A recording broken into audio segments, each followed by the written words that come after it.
Hello everyone, welcome you all on my YouTube channel Shubh Online Classes. In this video, I discuss with you an important chapter from BCom Part 3 Corporate Accounting. Name of chapter Consolidated Balance Sheet of Holding Companies. ये का chapter बहुत ही important है और ये BCom part 3 में 20 marks में आता है, हर साल आता है और इससे एक न्यूमेरिकल या एक थ्योरी पार्ट आपका 20 मार्क्स में पूछा जाता है। आइए स्टार्ट करते हैं चैप्टर का। In this era of business growth, business group are being formed by the process of acquiring, merger, gaining control by one company over the other companies. ETC formation of holding company is one of the most popular devices for achieving these objective. देखिए आज का जो business का हमारा समय है उसमें जो बिज़नेस होता है इसके ग्रोथ के लिए, इसके विस्तार के लिए जो कंपनियों के बीच में क्या होता है, अधिग्रहण होता है। अधिग्रहण का मतलब होता है वो एक दूसरे को एक्वायर करते हैं, मर्जर करते हैं, एक दूसरे के अंदर मिल जाते हैं या उनका जो कंट्रोल होता है वो एक कंपनी के द्वारा कई कंपनियों का कर दिया जाता है। जो होल्डिंग कंपनी है ये भी इसी का एक रूप है, यानी एक्विजिशन, मर्जर और रिकॉन्स्ट्रक्शन कह सकते हैं। तो ये सब क्या है, इसका एक रूप है, इसी का नाम रखा गया है holding company. Meaning of holding company according to section 2 sub section 46 of the company act 2013, holding company in relation to one or more other companies means a company of which such companies are subsidiary companies। इसका मतलब है किसी company को एक या अधिक कंपनियों की सूत्रधारी कंपनी तभी कहा जाता है जबकि ऐसी कंपनियां उसकी सहायक कंपनियां हों। मतलब इसकी एक मेन कंपनी होगी और उसकी कुछ सब्सिडरी कंपनीज होंगी तो ये क्या कहलाएंगी, होल्डिंग कंपनी कहलाएगी। It is clear that holding company is one which has one or more subsidiary companies and enjoy control over them। देखिए एक ऐसी कंपनी जिसकी कुछ सहायक कंपनियां होती हैं वह सूत्रधारी कंपनी यानी होल्डिंग कंपनी कहलाती हैं और इनका पूरा का पूरा जो कंट्रोल होता है वो किसके अंडर में होता है, होल्डिंग कंपनी के अंदर में होता है। अब सब्सिडरी कंपनी के बारे में थोड़ा सा बात कर लेते हैं। सब्सिडरी कंपनी क्या होती है? सेक्शन 2 सब सेक्शन 87 में इसके बारे में कहा गया है, subsidiary company are subsidiary in relation to any other company means a company in which the holding company। देखिए यहाँ पे बात की जा रही है कि किसी कंपनी के संबंध में जिसे सूत्रधारी कंपनी कहा जाता है, सहायक कंपनी या सहायक कंपनी से ऐसी कंपनी से है जिनका पॉइंट नंबर 1 है control the composition of the board of director, मतलब संचालक मंडल के गठन का नियंत्रण हो। पॉइंट नंबर 2 है exercise or control more than 1/2 of the total share capital, इनके आधे से अधिक जो भी शेयर्स हैं उन पे उनका कंट्रोल हो। 1/2 मतलब आधा जो भी शेयर होगा उस पर इनका कंट्रोल होगा। तो ऐसी जो कंपनियां होती हैं उनको हम कहते हैं सब्सिडरी कंपनीज। आगे बात करते हैं फॉर्मेशन ऑफ होल्डिंग कंपनी का, जो बहुत ही इंपॉर्टेंट है, आपसे पूछा जाता है एग्जाम में कि होल्डिंग कंपनी किस तरीके से बनाई जाती है, किस तरीके से फॉर्म की जा सकती है। तो इसके लिए मैंने कुछ पॉइंट्स रखे हुए हैं। वो है पहला, acquire share of existing accompany by an existing company. देखिए विद्यमान कंपनी द्वारा विद्यमान कंपनियों के अंश क्रय करना। यहाँ पे कितने अंश वो परचेज करती है, तो एक विद्यमान कंपनी एक अन्य विद्यमान कंपनी, मतलब एक जो कंपनी करंट में चल रही है और दूसरी कंपनी भी जो करंट में है के जितने भी शेयर्स होंगे more than 50% of other existing company, उसके 50% या 50% से अधिक शेयर्स को जो कंपनी खरीदती है वो आपकी होल्डिंग कंपनी कहलाती है और इस तरीके से वो अपना फॉर्मेशन कर सकती है, मतलब 50% या उससे अधिक के जो शेयर्स होंगे उनको परचेज करके। पॉइंट नंबर 2 है acquire share of new accompany by existing company, विद्यमान कंपनी द्वारा नई कंपनी के अंश का क्रय करना। तो यहाँ पे कितने, an existing company become holding company more than 50% of new company, तो 50% से अधिक जो शेयर्स परचेज करेगी तो वो क्या कहलाएगी, होल्डिंग कंपनी के फॉर्मेशन में आएगी। Acquire share of existing accompany by one company. Third point है नई कंपनी द्वारा विद्यमान कंपनी के अंश का क्रय करना। पॉइंट नंबर 4 है acquire share of new accompany by new company. तो यहाँ पे तीसरी जो बात है वो ये है कि नई कंपनी द्वारा नई कंपनी के अंश का क्रय करना, नई कंपनी ही नई कंपनी के अंश का खरीदारी कर लेती है। और लास्ट है प्रिविलेज ऑफ प्राइवेट कंपनी, यानी प्राइवेट कंपनी जो होगी उसको वैधानिक छूट मिलना, विशेषाधिकार पाने के लिए कुछ ऐसा काम किया जाता है जिससे उसे कुछ ना कुछ कंपनी एक्ट में छूट दे दी जाती है। नेक्स्ट पॉइंट है consolidated balance sheet. Consolidated balance sheet का मतलब क्या है? एक जॉइंट बैलेंस शीट बनती है। किसका किसका बनेगा? होल्डिंग कंपनी का और सब्सिडरी कंपनी का, दोनों का एक साथ में जो बैलेंस शीट प्रिपेयर की जाती है, जो AS 21 में बात की गई है कंसोलिडेटेड फाइनेंशियल स्टेटमेंट, जिसमें हम किन कौन सी चीज़ों को इंक्लूड करते हैं, वो हैं 4 चीज़ें। पहली है कंसोलिडेटेड बैलेंस शीट जो कंबाइंड बनेगी दोनों की। उसके बाद है consolidated statement of profit and loss जो एक साथ बनेगा दोनों को। Notes and statement and explanatory details relating 1 and 2, तो इसका नोट्स टू अकाउंट भी प्रिपेयर हो जाएगा जो कंसोलिडेटेड होगा, दोनों का एक साथ होगा। और इनका कैश फ्लो स्टेटमेंट जो दोनों कंपनियों का होगा, in case holding company present cash flow statement, तो यहाँ पे कैश फ्लो स्टेटमेंट भी प्रिपेयर किया जाएगा दोनों कंपनी का। यहाँ फॉर्मेट की बात करूँ तो मैंने फॉर्मेट दे रखा है जिसे हमने फाइनल अकाउंट में किया हुआ है, सेम फॉर्मेट है आपका। यहाँ पे share capital of holding company के कितने शेयर्स हैं उसको हम दिखाएंगे, reserve and surplus, consolidated revenue reserves, capital reserves, goodwill, consolidated surplus if any, minority interest, जिसका अभी डिस्कशन हम अपने लेक्चर में करेंगे आगे। Non current liability for other companies, और यहाँ पे है करंट लाइबिलिटीज़। और एसेट की बात करें तो यहाँ पे नॉन करंट एसेट है और नॉन करंट इन्वेस्टमेंट है। ये सब चीज़ें हम रिकॉर्ड करेंगे अपने होल्डिंग कंपनी के जो कंसोलिडेटेड बैलेंस शीट होगी। एक एग्जांपल है, इस एग्जांपल से आपको ये कंफर्म हो जाएगा कि किस तरीके से हम कंसोलिडेटेड बैलेंस शीट प्रिपेयर करते हैं अगर किसी कंपनी के द्वारा किसी कंपनी का अधिग्रहण किया जाता है, या कोई होल्डिंग कंपनी किसी कंपनी की कोई सब्सिडरी कंपनी हो और कौन सी होल्डिंग कंपनी की, इस तरीके से बनाएंगे। The balance sheet of Gupta limited and its subsidiary Sony limited are as follow. यहाँ पे देखिए इक्विटी एंड लाइबिलिटी के बारे में दिया गया है कि शेयर 100 रुपीज़ का एक है, यहाँ पे 8 लाख रुपए है, यहाँ पे 4 लाख रुपए है, तो यहाँ पे 100 से अगर तो 8000 शेयर्स हो जाएंगे, इनके 4000 शेयर हो जाएंगे। ट्रेड पेबल की बात करें तो 4 लाख और 2 लाख रुपए हैं। एसेट में बात की जा रही है, सेंड्री एसेट 8 लाख और 6 लाख रुपए दिया गया है। Investment in Sony limited 4000 share, मतलब ये जो गुप्ता लिमिटेड है इसने सोनी लिमिटेड के 4000 शेयर्स को परचेज कर रखा है, तो 4 लाख की वैल्यू है। टोटल इनके 12 लाख है, इनके 6 लाख रुपए की कैपिटल है। Prepare a consolidated balance sheet किस तरीके से प्रिपेयर की जाएगी? कई बार इसी टाइप का क्वेश्चन आपके 20 मार्क्स में आ जाता है आपके एग्जाम में। बहुत आसान सा क्वेश्चन है, आप समझ लीजिए इसको।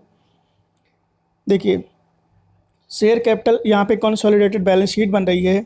All the share of Sony limited are with Gupta limited, hence share capital of Sony limited and investment of Gupta limited will be eliminated and consolidated balance sheet will be prepared as follow.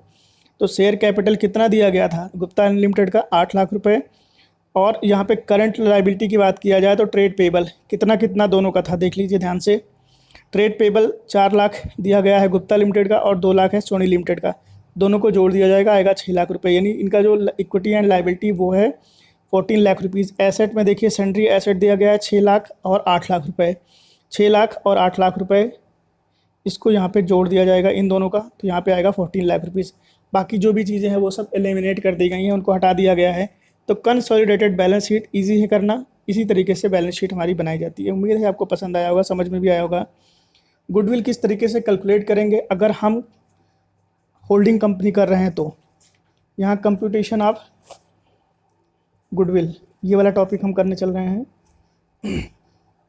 Meaning of goodwill in this connection, goodwill के बारे में मेरा lecture already आया हुआ है, आप वहाँ से जाइए। पूरा का पूरा मेथड है इसमें, किस तरीके से गुडविल वैल्यूएशन ऑफ गुडविल किया जाता है। 4 मेथड हैं आपके बीकॉम पार्ट 3 में, उसमें से सारे ही मेथड आपको डिफाइन किए गए हैं, बाकायदा इलिस्ट्रेशन के साथ में, क्वेश्चंस के साथ में कराए गए हैं। तो वहाँ से आप देख लीजिए, मीनिंग भी वहाँ पे मैंने बताई हुई है काफ़ी ज़्यादा क्लियरली। कंप्यूटेशन ऑफ गुडविल किस तरीके से हम कंप्यूट करेंगे ये सीख लेते हैं। Record of goodwill, difference between cost of control and goodwill, ये हम कर लेते हैं। कंप्यूटेशन ऑफ गुडविल किस तरीके से हम गुडविल को कंप्यूट करेंगे। Purchase price of share of subsidiary company, यहाँ पे जितना हमने सब्सिडरी कंपनी का प्राइस है, जितने में हमने उसको परचेज कर रखा है वो लिखेंगे, और इसमें से क्या क्या चीज़ें माइनस करेंगे वो देखते हैं। Book value of acquired share of subsidiary company, इसकी जो भी बुक वैल्यू होगी एक्वायर्ड शेयर की सब्सिडरी कंपनी को, उसको हम करेंगे यहाँ पे minus. Share of holding company in the reserve of subsidiary company for the pre acquisition period, तो इसको यानी क्रय तिथि के पहले के सहायक कंपनी के संचय में सूत्रधारी कंपनी का कितना भाग है उसको हम माइनस कर देंगे। पॉइंट नंबर 3 है share of holding company in the fund of subsidiary company for the pre acquisition period. क्रय तिथि से पहले सहायक कंपनी के फंड में सूत्रधारी कंपनी का कितना पार्ट है वो कर देंगे minus. Share of holding company in the profit of subsidiary company for the post acquisition period. तो यहाँ पे जो शेयर है कितने अंश हैं जो होल्डिंग कंपनी के शेयर लगे हुए हैं सब्सिडरी कंपनी में उनको करना है minus. Share of holding company in revaluation, यहाँ पे पुनर्मूल्यांकन के समय सूत्रधारी कंपनी का कितना भाग है उसको हम यहाँ से माइनस या प्लस करेंगे, जिस तरीके से भी करना होगा। और यहाँ पे टोटल यहाँ बैलेंसिंग करेंगे और सबको यहाँ से ऊपर वाले अमाउंट से इन सबको माइनस करेंगे। डिफरेंस अमाउंट जो आएगा वो आपका कैपिटल रिजर्व कहलाएगा, यानी कंप्यूटेशन ऑफ गुडविल का रिजर्व कहलाएगा। रिकॉर्ड ऑफ गुडविल किस किस तरीके से रिकॉर्ड करनी है।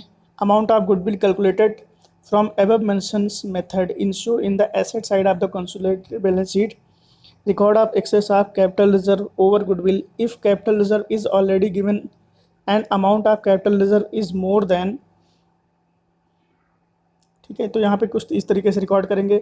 अब यहाँ पे आप समझ लीजिए एक क्वेश्चन है, इस क्वेश्चन में मैंने किस तरीके से गुडविल को कैलकुलेट किया जाएगा और किस तरीके से इसका वैल्यूएशन किया जाएगा ये समझा देता हूँ मैं आपको। देखिए क्वेश्चन कुछ इस तरीके से है। इक्विटी एंड लाइबिलिटी में शेयर होल्डर फंड दिया गया है, शेयर कैपिटल दी गई है एच लिमिटेड की और एस लिमिटेड की, दो कंपनियां हैं। रिजर्व्स है 5,000 और 4,000 रुपये। स्टेटमेंट प्रॉफिट लॉस 5,000 है 2,000 है और ट्रेड पेबल है 20,000 के और 6,000 के। ये एसेट दिया गया है 40,000 एट 24,000 रुपीज़। इन्वेस्टमेंट है इस कंपनी के द्वारा इस कंपनी में 20,000 रुपीज़ का। आपको कंसोलिडेटेड बैलेंस शीट प्रिपेयर करनी है विथ कैलकुलेशन ऑफ गुडविल। देखिए गुडविल का कैलकुलेशन करने के लिए आपको करना क्या है, कॉस्ट ऑफ इन्वेस्टमेंट, कितना इन्वेस्टमेंट था तो वो था 1,200 शेयर के हिसाब से इन्होंने इन्वेस्टमेंट 20,000 का कर रखा था। फेस वैल्यू कितनी है, एक शेयर का दाम है 100 रुपये, तो 1200 into at the rate of 10 करेंगे तो यहाँ पे आएगा 12,000 रुपीज़ है। रिजर्व 4,000 दिया गया है और स्टेटमेंट प्रॉफिट लॉस का है 2,000 रुपये। ओवरऑल इनका सबको कैलकुलेशन करेंगे तो आएगा 18,000 और यहाँ 20,000 माइनस 18,000 इक्वल टू 2,000, तो गुडविल का वैल्यू कितना है 2,000 रुपीज़। अब इक्विटी एंड लाइबिलिटी किस तरीके से दिखाएंगे हम यहाँ से समझ लेते हैं। कैपिटल रिजर्व है यानी शेयर कैपिटल दिया गया है 30,000 रुपये का। रिजर्व एंड सरप्लस है 10,000 रुपये का। ट्रेड पेबल है 26,000 का। टोटल जो इस तरफ का बैलेंस है यानी इक्विटी एंड लाइबिलिटी का वो है 66,000 रुपीज़। एसेट में सेंड्री एसेट है और इंटेंजिबल एसेट दिया गया है आपका 64,000 एंड 2,000। ओवरऑल जो वैल्यू है वो आएगी 66,000, दोनों तरफ की मैच करेगी। नोट्स टू अकाउंट पे अगर हम बात करें तो रिजर्व्स एंड सरप्लस दिया गया है। रिजर्व्स का अमाउंट है 5,000 rupees. Statement of profit and loss में सरप्लस दिया गया है 5,000 का, टोटल है 10,000 रुपीज़ का। यहाँ पे है ट्रेड पेबल एच लिमिटेड के और एस लिमिटेड के 20,000 और 6,000 26,000 का।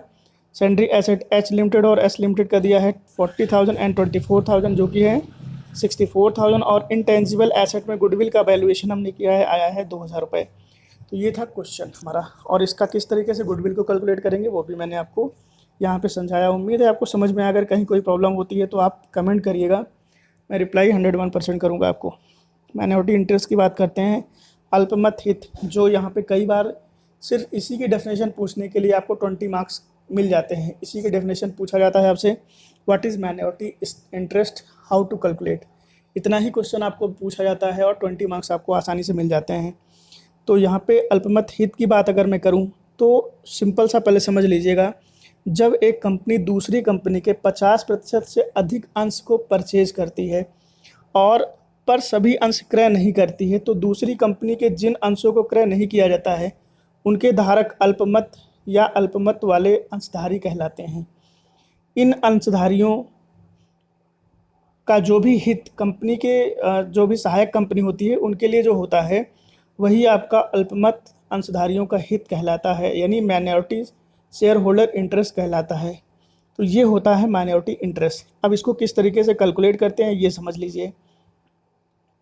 यहाँ सबसे पहला है calculation of minority interest and minority ratio. किस तरीके से करेंगे, देखिए book value of total share of subsidiary company. Subsidiary का जो बुक वैल्यू है सहायक कंपनी के कुल अंशों का पुस्तकीय मूल्य into book value of total share, जितना भी टोटल शेयर है सब्सिडरी कंपनी का इंटू 2/5 इज इक्वल टू जो अमाउंट आएगा वो कंसीडर करेंगे टोटल जनरल रिजर्व आप सब्सिडरी कंपनी का जितना जनरल रिजर्व है इंटू 2/5 वो कैलकुलेट करेंगे। नेक्स्ट है total profit of subsidiary company, जितना सब्सिडरी कंपनी का प्रॉफिट होगा इंटू 2/5 यहाँ पे कंसीडर होगा। Total anticipated profit of subsidiary company into 2/5 यहाँ कंसीडर होगा। और यहाँ पे इसका टोटल अमाउंट कर देंगे, माइनस करेंगे right of amount of goodwill if any, अगर कोई भी गुडविल होगी उसको हम राइट ऑफ करेंगे इंटू 2/5 करके, और जितना भी अमाउंट होगा यहाँ कंसीडर होगा, और रिटर्न जो भी डिफरेंस अमाउंट होगा यहाँ पे आ जाएगा। यानी ऊपर वाले से यहाँ पे माइनस करेंगे गुडविल अमाउंट को, जो भी बैलेंस होगा वो आपका interest of minority share holder ये कहलाएगा यहाँ पे। नेक्स्ट है हमारा एक क्वेश्चन जिसमें हम माइनॉरिटी इंटरेस्ट किस तरीके से कैलकुलेट करेंगे और गुडविल का भी वो भी समझ लेते हैं। ये है क्वेश्चन नंबर 3 जो मैंने अपने इस लेक्चर में करवा रहा हूँ। इन 3 क्वेश्चंस का ही अगर आपने खूब अच्छे से प्रैक्टिस कर ली है तो आपके एग्ज़ाम में इसी टाइप के क्वेश्चंस आपको एग्ज़ाम में हर साल पूछे जाते हैं। कोई बड़ी बात नहीं है, आप 20 मार्क्स बहुत ही आसानी से पा सकते हैं। Following balance sheet as at 31 March 2016, H limited और एस लिमिटेड का बैलेंस शीट दिया गया है। यहाँ पे शेयर कैपिटल है 10 रुपीज़ पर शेयर के हिसाब से 15,000 रुपये, और यहाँ पे है 10,000 रुपये। Reserve and surplus statement of profit and loss का सरप्लस दिया गया है 3,000 रुपये और 3,000 रुपये। लाइबिलिटी है ट्रेड पेबल की 5,000 और 2,000। टोटल वैल्यू है इधर की 15,000, उधर की है 23,000 रुपये, 23,000 रुपीज़। एसेट में सेंट्री एसेट है 11,000 एंड 15,000 का। 900 share of in S limited at cost है 12,000 रुपीज़, 23,000 एंड 15,000 का ये वैल्यू दिया गया है। वर्किंग नोट में हम इसको और समझ लेते हैं अच्छे से। देखिए कैलकुलेशन ऑफ गुडविल का cost of investment in S limited ये है 12,000 रुपीज़ का। इसमें से फेस वैल्यू ऑफ शेयर जो कि है 10 रुपये की 900 के हिसाब से वो आएगा 9,000 रुपीज़ का। Statement of profit and loss का जो लॉस है उसका 90/100 करेंगे 2700 आएगा, और यहाँ पे प्लस और माइनस करेंगे तो यहाँ आएगा 300 रुपीज़ का, यानी गुडविल आएगी आपकी 300 रुपीज़ का। माइनॉरिटी इंटरेस्ट कैलकुलेट करने के लिए आपको क्या करना है, 100 शेयर ऑफ 10 ईच 1,000 रुपीज़ आएगा। Statement of profit and loss में 3,000 इंटू 10/100 करेंगे 300 आएगा, और यहाँ जो अमाउंट आएगा 1,300 का ये हमारा कहलाएगा माइनॉरिटी इंटरेस्ट। यानी जो शेयर होल्डर होंगे, जो बचे हुए शेयर होल्डर हैं, उनका जो इंटरेस्ट पेमेंट है वो कितना है 1,300 रुपये। कंसोलिडेटेड बैलेंस शीट की अगर हम बात करें तो शेयर कैपिटल है 15,000 रुपये से, रिजर्व एंड सरप्लस दिया गया है 3,000 रुपये, माइनॉरिटी इंटरेस्ट आई है कैलकुलेशन के बाद 1,300 रुपीज़। करेंट लाइबिलिटी में ट्रेड पेबल है 7,000 रुपीज़ से, और एसेट सेंड्री एसेट है 26,000 की, और इंटेंजिबल एसेट है 300 की। टोटल है 26,300, जो एसेट और लाइबिलिटी दोनों तरफ का बैलेंसिंग अमाउंट हो जाएगा। तो ये था मेरा क्वेश्चन, और आगे दिया गया है इसका, बस क्वेश्चन यहीं तक है। उम्मीद है आपको सब कुछ समझ में आया होगा। कहीं कोई डाउट होता है तो आप कमेंट बॉक्स में कमेंट करिए, मैं आपको रिप्लाई करता हूँ। वीडियो पसंद आए तो दोस्तों में भी शेयर करिए और लाइक ज़रूर करिएगा, सब्सक्राइब भी करिएगा। अपने फ्रेंड्स को ज़्यादा से ज़्यादा बोलिए कि वो सब्सक्राइब करें हमारे चैनल को और हमारे साथ जुड़े रहें। Thank you so much.